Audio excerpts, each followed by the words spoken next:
हमारे ऊपर प्रभु की कृपा है ये हम कैसे पहचाने?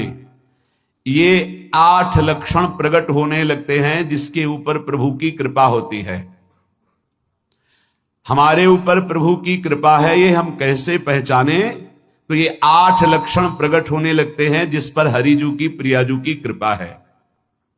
पहला, घोर अपराध करने वाले के प्रति भी दया की भावना, शांति पहला लक्षण है।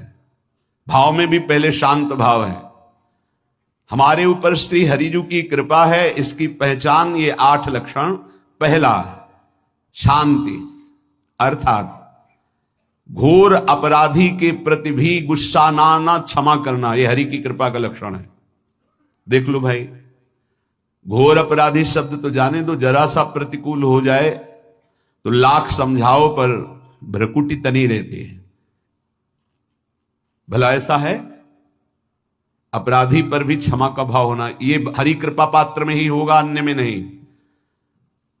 तो अगर अपने हृदय में ऐसा लगे कि ऐसा नहीं है तो हरिजू से प्रार्थना करनी चाहिए कि कृपा करो, मेरे में सामर्थ्य आवे।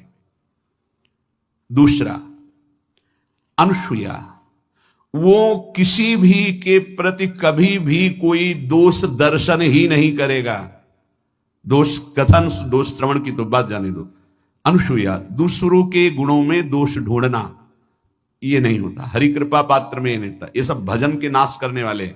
जैसे पहला अपराधी पर क्रोध कर देना, तो माया ने भेजा इसीलिए था कि तुम्हारे साथ व्यवहार ऐसा करे कि तुम क्रोध करो। क्रोध करोगे तुम्हारी ऊर्जा शक्ति नष्ट हो जाएगी, अध्यात्म में जो चलने की थी। और कहीं तुमने संकल्प कर लिया तो भजन शक्ति नष्ट हो जाएगी। तो अगर भजन बल है तो गया, जरूर उसको दंड मिलेगा, पक्का मिलेगा, 100% मिलेगा, लेकिन आप खाली हो गए।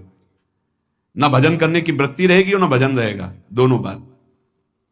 अनुसूया, किसी के सद्गुणों में दोष देखना, गुणों में दोष ढूंढना, यह हरि कृपा पात्र में नहीं होता।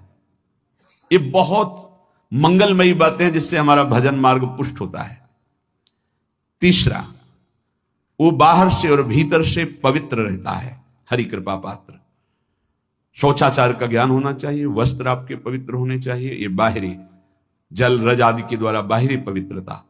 और निष्कपटता, निश्चलता, सत्य भाव, ये अंदर की पवित्रता है।